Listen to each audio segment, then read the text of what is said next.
What is up, world? It's your boy Tan, and you are listening to the Wonton Wealth Podcast. Here, I'm going to unravel anything and everything commercial real estate related. And more importantly, we're going to add abundant value. So if you're ready, buckle up your eardrums.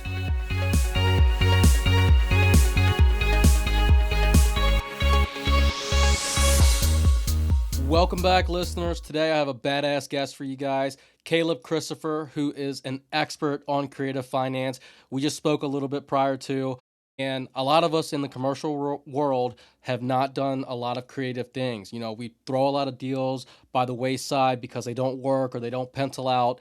And I'm hoping that my conversation today with Caleb will enlighten everybody and also myself into structuring a deal that works for everybody. So Caleb, thank you for joining us today. If you could, please give us a synopsis, a background on who you are, what you're doing now, and how that relates to real estate. Sure. Thank you. It's an honor to be here. I grew up with residential construction, so I was a rehab team guy. And from there, I ended up working in a prison for 5.5 years, learning physical security and risk management. Then I moved on to IT and then cybersecurity. So I've got real estate and then risk management.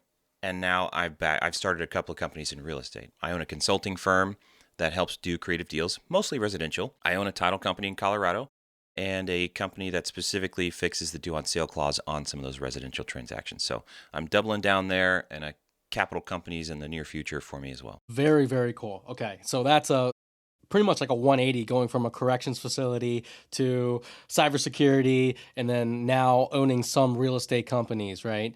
So let's focus on the creative financing side because I'm pretty sure everybody listening is itching to learn, myself included. What have you done creatively in the real estate realm? Let's start with the residential side and we'll see how that transitions over to commercial if it fits. That's fair. In the residential side, what have you done creatively? And what does creative financing really, really mean? Let's start with a definition. That's a great start. So creative finance for me is when you don't use new institutional funds to accomplish a real estate transaction. That's in the real world of real estate. Now, I teach weekly and monthly at a couple of different mentorships as a guest speaker. I don't want to be a mentor. I don't want to be a guru.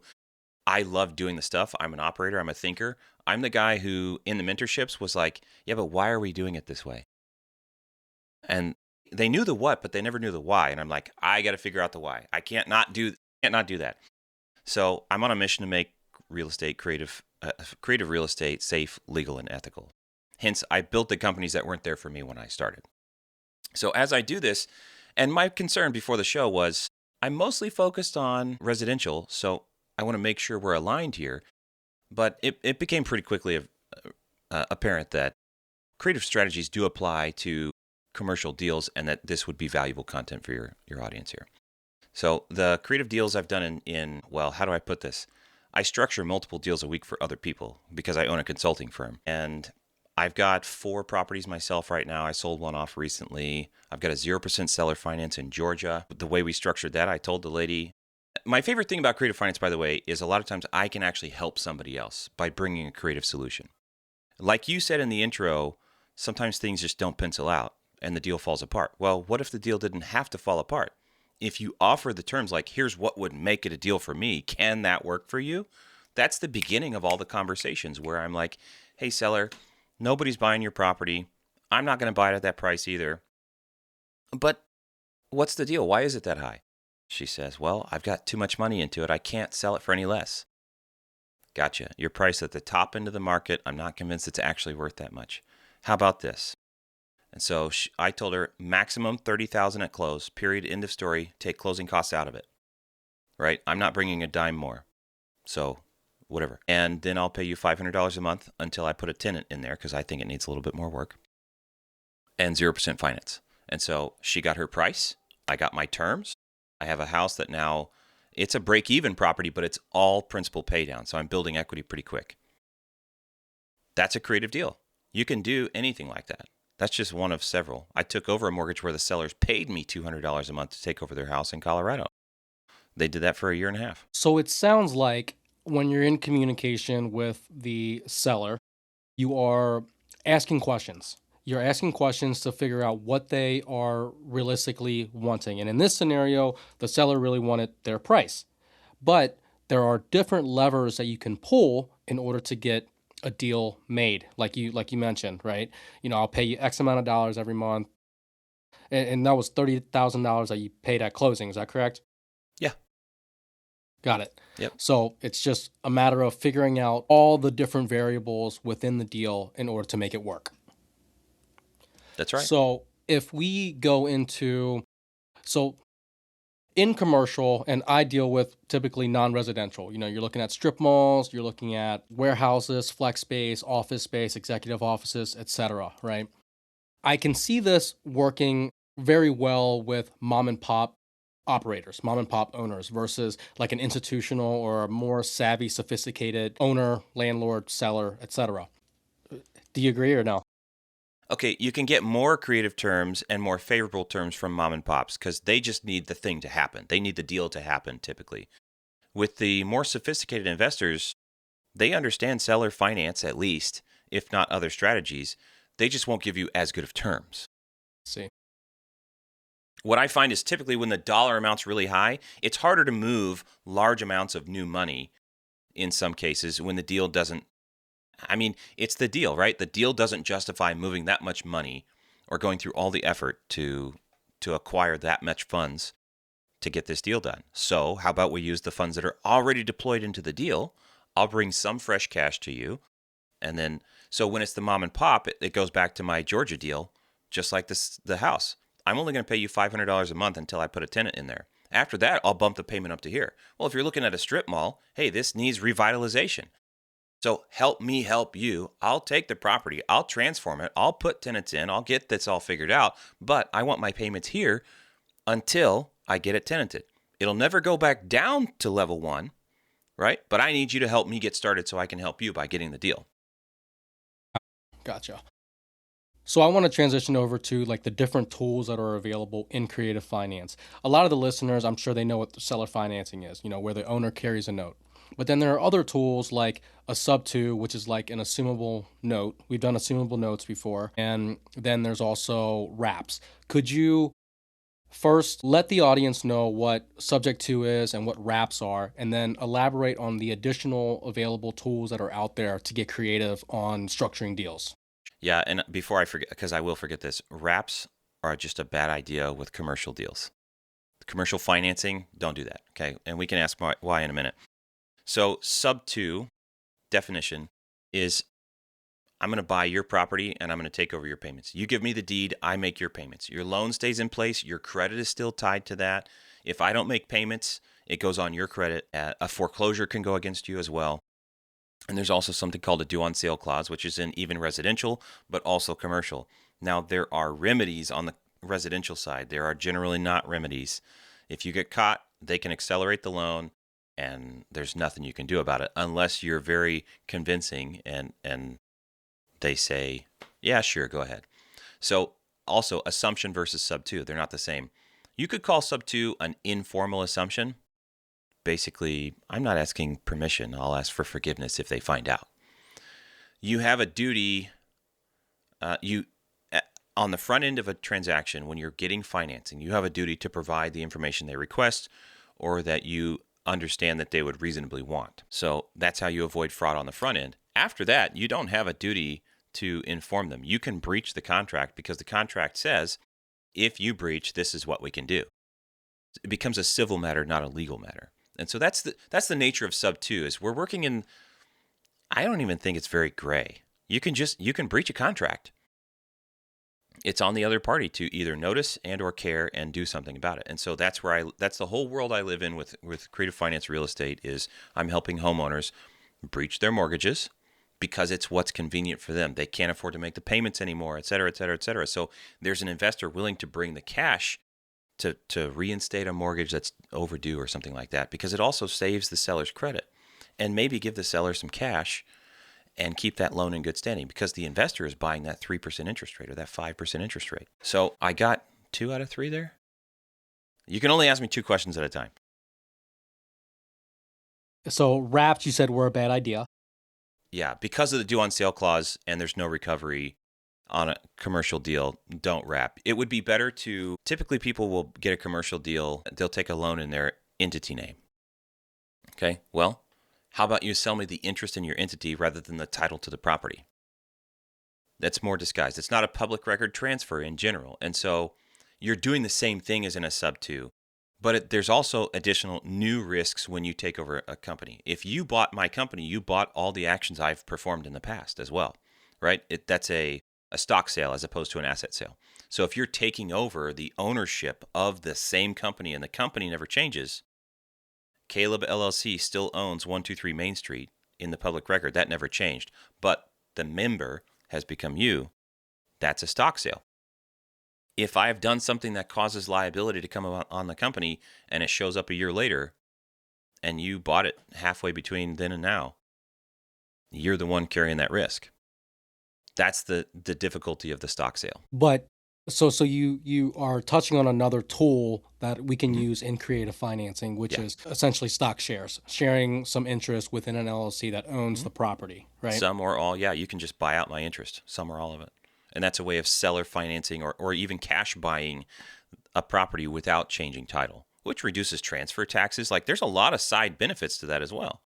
And that reminds me of the drop and swap or the entity transfers that people do to avoid the hike in property taxes. And that we do that a lot in the commercial side. Yeah. Now, aside from those couple of things that you've mentioned there, what are some other tools that people have used or you have used in the creative financing realm?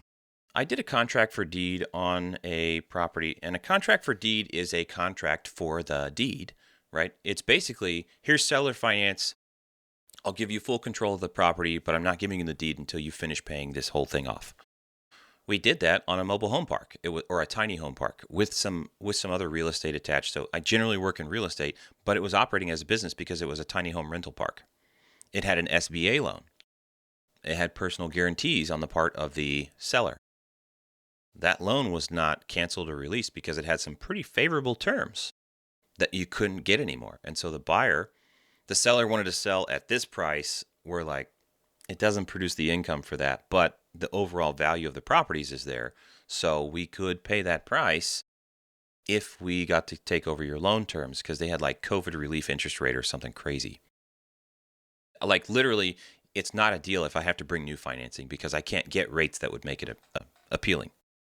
And so that's what we did was, so what happens there is you transfer, you record the contract for deed or a notice of it, which grants me control of the property. I can generate the income and keep it, and it's all for my benefit. Legal title remains with you. So possession is mine, or equitable title is mine. Legal title is yours. And when you're done, or when I'm done paying you off, then you give me the full deed. That's also treated very similar to ownership for the sake of getting a refinance. So once I take my equitable title through the contract for deed, my ownership starts for seasoning periods. And so if you're looking for a refi, sometimes that's a great tool to just, hey, let me take control of the property. I'll make you payments, or I'll make payments to your loan, etc. But then I'll refinance, because sometimes refinance is more favorable terms than new financing. Certainly. In an interest rate declining environment, it definitely helps, right? Are there any other tools that you have in your back pocket? Any other cool methods that you've used in the past? A lot of them are just shorter term. Mostly it's residential stuff. Like sometimes like a 7% interest rate on a property is not very attractive residentially to turn it into a rental. But if you're going to flip a property, it's cheaper for me to just take over your payments and pay you in full in 3-4 months when I get the thing finished, flipped, and sold. So sometimes it's easier, just give me the deed, I'll make your payments. I'm oversimplifying, you guys. There's a lot of paperwork involved. But give me the deed, I'll spend my cash to fix it up, I'll sell it to a new buyer. That will pay off your mortgage, that'll pay off you, and I'll take my profits. Okay. So let's talk about a deal that you've done in the past. Could be residential, could be commercial, what have you.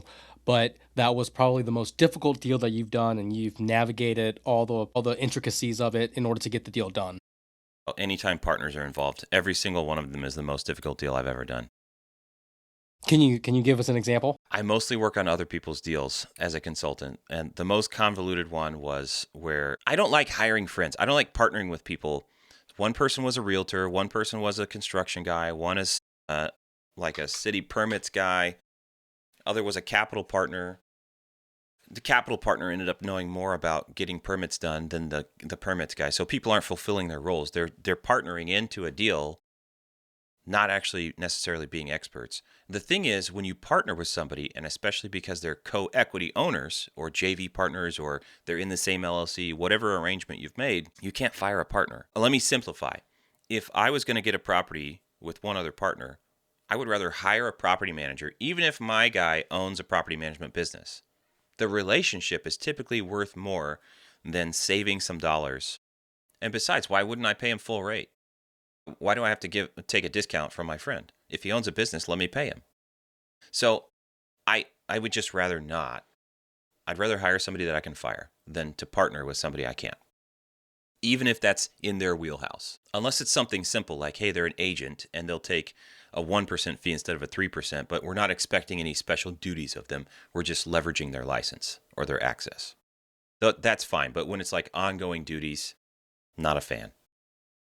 So the convoluted scenario was just that. 4 different parties with different roles, and somebody had borrowed money. They were using borrowed money to be a private capital partner because of the promises made and the qualifications of the people in the deal. And nothing happened for too long. And then somebody ran off with some of the money. It's just, that's partnerships.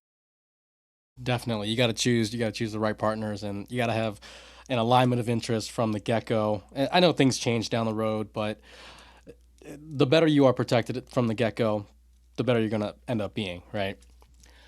I want to touch a little bit back on the due on sale stuff. You mentioned you created a company called DOS Guard. Is that right? DOS Guard, yeah. DOS Guard. Okay. So every investor pretty much fears the due on sale clause, right? Yeah. And it's like you mentioned, it's a breach of contract. So how does DOS Guard, how does that product actually work? And could you elaborate on a scenario where you've helped someone or an investor or yourself, Yeah. Oh, yeah. like get out of that due on sale clause?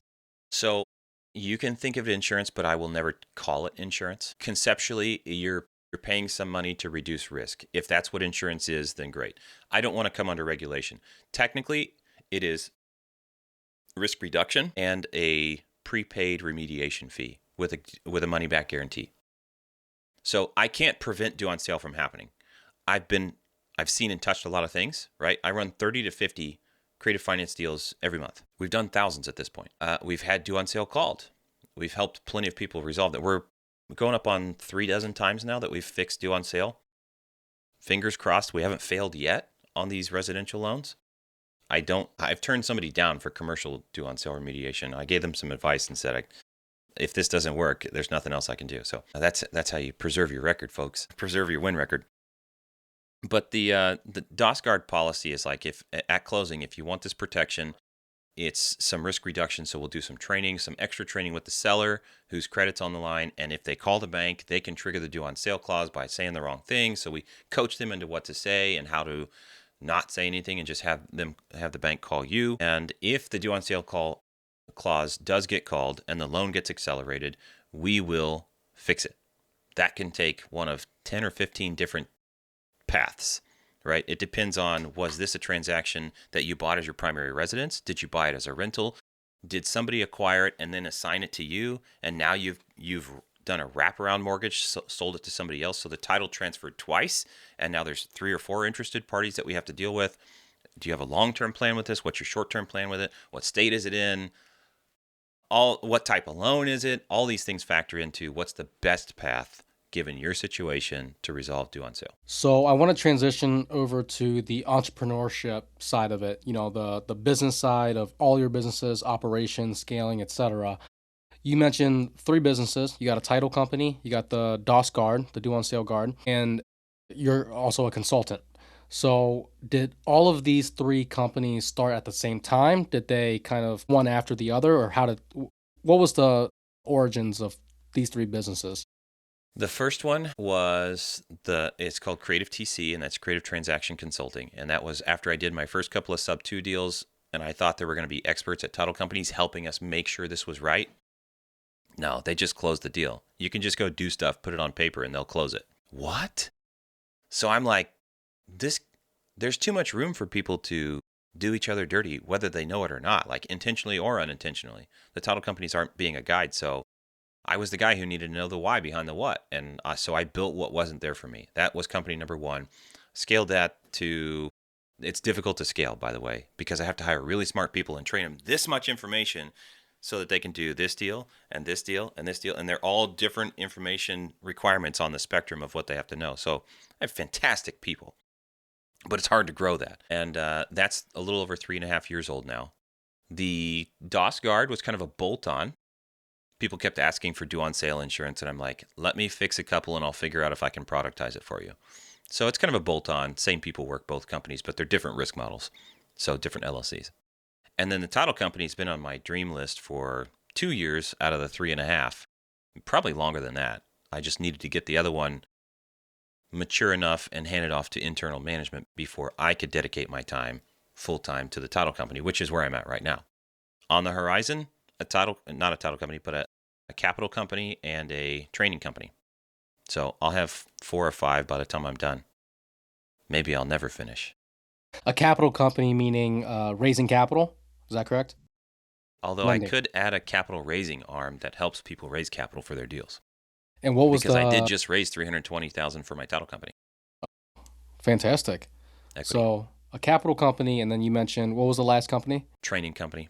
and what does that look like? I like teaching, and there's plenty of opportunity to establish authority. Once I own more of these pieces in the same vertical, it's like, all right, well, I can jump straight to the top of the line when it comes to authority if I show up on a bunch of podcasts, and if I produce mini courses, and if I start producing continuing education courses for real estate agents and title agents and all the other people. It's like, why not just use his other companies? If you had to go take his course to keep your license, just go use his title company. Just go get a loan from his people, you know? So that's the plan. Okay. Now, you mentioned in the creative TC company as well as the DOS Guard company, you kind of have the same employees that are in there, right? What does your team look like now?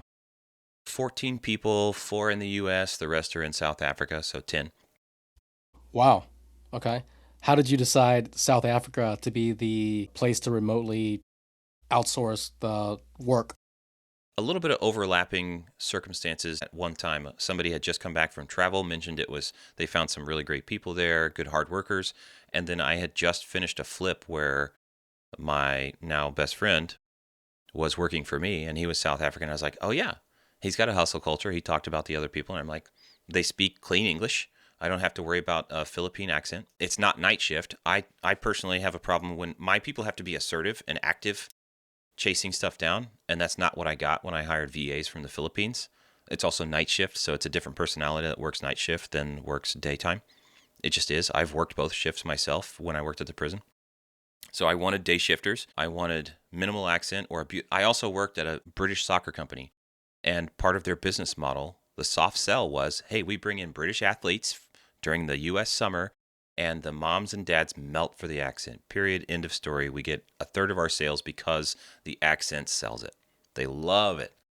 Well, the South Africans have a beautiful accent as well, and each one of them is customer facing, and so my customers love it. And do you hire them on like Upwork, or how does that No, work? I recruit directly. So I go to LinkedIn and Indeed and a couple of other recruiting platforms. I'm writing job descriptions. As the founder, I need to set clarity on what is this role, what's the vision for it, who does it report to, etc. And so, in fact, I had an epiphany over the weekend that for the title company, because the title company is relatively new and we're recruiting for a few roles, just a paper job description. And like, as the founder, if I'm looking for key employees, I darn right well better get on camera and say, hey, I'm Caleb. I founded the company. We just raised some capital. I'm so excited to have you looking at this job opportunity. Here's what it is. Here's what I expect of you. Here's what the team looks like. Here's my vision. If that vision aligns with you, please apply. And if you don't make it, please persist because I'm looking for you, the right person. Like, why would I not do that for every single job post? As the founder, I have no better use of my time than to find the right people. So the South African thing, it came about. I liked it. A lot of hustle culture there, hard workers, and I didn't want to diversify too many different national cultures at the same time. So having everybody in the same time zones simplifies things a lot. When you're hiring these VAs or individuals, you mentioned showing them your vision. Now, what core values do you have so remotely? We recruit them And I take pride in recruiting people. We pay them a salary. I'm not going through a third party. They're not my assistants. They're my employees. And so we recruit and train them directly to be, and we're proud of each one of them, and they're proud to be there. So it's not, I just want to separate myself from the concept of Caleb hires VAs. No, I don't. Got it. Got it. So you mentioned that you give them your vision, and I'm sure you give them your core values. What else do you provide to them, or what is in your hiring packet that makes them that they have to hit in order to be hired by you? There's a couple of tests. Enough that when you apply, we have filters that will automatically detect if you have followed instructions, right? So I have to work with adults. I'm not going to give you daily tasks and tell you what to do the whole time.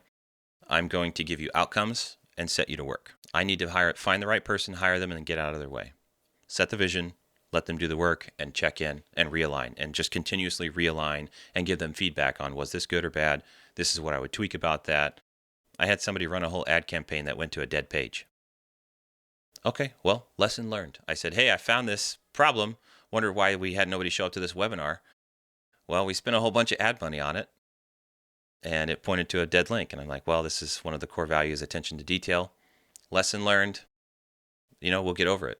But let's not make that mistake ever again. And it's one of those things, like, I expect mistakes to happen, but are we aligned with the vision? Are we practicing things the right way?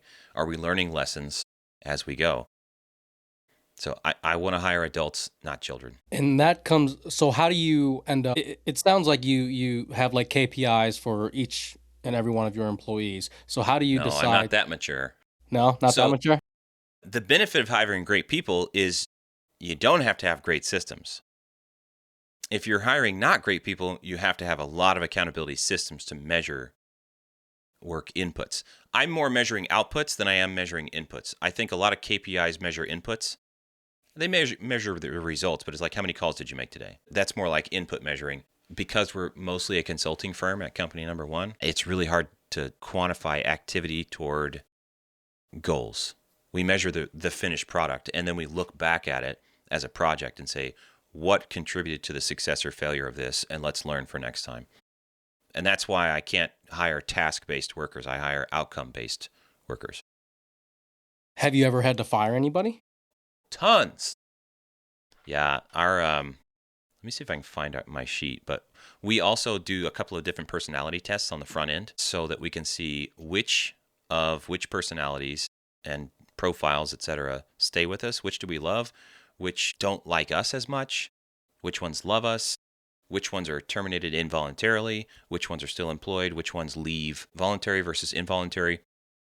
And we cross-reference that, and I've got like 56 people on that spreadsheet right now over the last 3.5 years.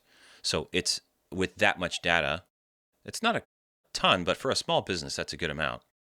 I've spent a lot of money experimenting on employees, but we've got enough trends where I'm like, I'm never hiring this character trait again. This, profile, statistically, it just isn't going to work, and I don't have the money to be running an experiment for somebody to be an exception. That makes sense.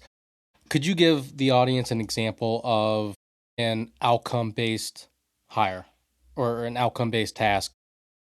Sure. So we actually produce a checklist of things that you need to do, but I'm expecting you to update the checklist based on the dynamics of a situation. So if it is to record a memorandum of a purchase contract on public record, there's a process, or a procedure, actually. There's a procedure for doing that, but one of our core values includes resourcefulness, because stuff happens.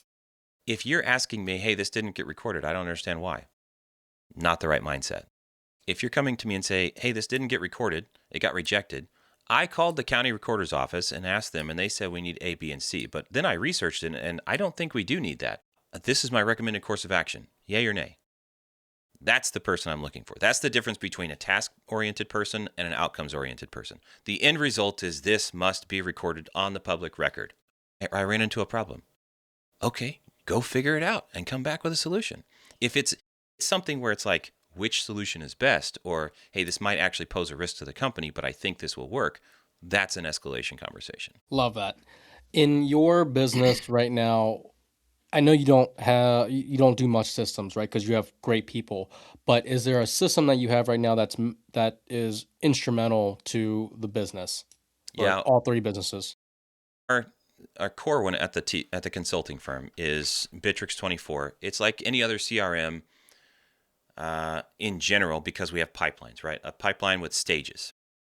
And so when somebody says, actually one of my favorite products is that if you get a seller finance or a sub-2 verbal agreement with a seller and you're like, now what? Well, I've got a full-time dedicated employee for that. You drop a $200, drop the information on the website, and same day you're in an appointment with us and we crank out a contract. Stages in my pipeline. When you finish that, if it gets signed and you want to work with us to actually run the transaction for you, it drops into pipeline number 2. Stage. We got to collect our deposit. Just capturing all of our deals in one place, seeing how many are open or in this stage, from a management perspective, that has been fantastic. And it allows transferability between employees. So I'm not saying that I'm not a systems guy. It's just that it has been very difficult for me to pull our process into measurable KPIs that actually mean something. We can just collect data, but it's not like I can rub somebody's nose in, hey, your number's low in this category, because that may not actually affect the actual outcome. So Bitrix 24 is what I use. By comparison, a lot of people use Go High Level. Guess what? I use that too. I use that for sales, not for order fulfillment. Order fulfillment, the Bitrix deal allows me to attach multiple people. So John Smith might be a buyer on 123 Main Street, but also could be selling 456 South Street. So I need a CRM that allows him to be attached to 2 deals at the same time as the primary or a secondary. I've got attorneys, cousins, moms, everybody attached to a transaction. So I need to be able to communicate with all of them from within our little deal card, and Bitrix accommodates that for order fulfillment. And Go High Level doesn't do. No, it's how do I put that? Go High Level is great. I'm not downplaying it. I'm just saying it's contact centric instead of deal centric, and that's the difference. I agree. Yeah. Well, Caleb, I got 1 or 2 questions left for you. If you could leave one piece of advice for your successor, your heir, or the audience that would ensure their success in business and, let's say, life as well, what would that be? Get started sooner. And by that, I mean, don't overthink it. You don't have to have it perfect on paper before you get started in real life. Make mistakes sooner so that you can make fixes sooner. Love that. And fail forward, right? And how can the audience add value to you? I'm going to say this. I'm the anti-guru. I will show you the bad news. The months where my rental portfolio loses money because I was too busy to get tenants in the properties. So visit calebchristopher.io. Grab my boardroom newsletter. I show my real financials between the business and the real estate portfolio and some critical lessons learned from the month, whether they're good or bad lessons. And that includes my contact info if anybody wants to reach out. And an occasional deal shows up there if somebody wants to invest. And aside from those things that you've mentioned there, are there any other social media handles or YouTube channels or anything like that you want to let the audience get a hold of you with? Sure. I mean, you can find everything from that calebchristopher.io, but on Instagram, I am at @FCalebChristopher. Legal first name's Frederick, so @FCalebChristopher. Awesome, Caleb. Well, I had a blast today. I learned a lot. I appreciate your time. Hopefully we can get you back on in the near future to talk about anything other, any other creative structures that you've developed or learned in the future. Well, I own a title company in Colorado, so bring me your deals in Colorado. How about that? Love it. Love it. Appreciate your time, brother. See ya. And that's a wrap. If you've made it this far, that means you've listened to the entire episode, so thank you. I hope you enjoyed it, and if you did, please leave a review on Spotify, Apple Podcasts, or wherever you're listening from. And if you've learned something or found it useful, share it with one of your homies.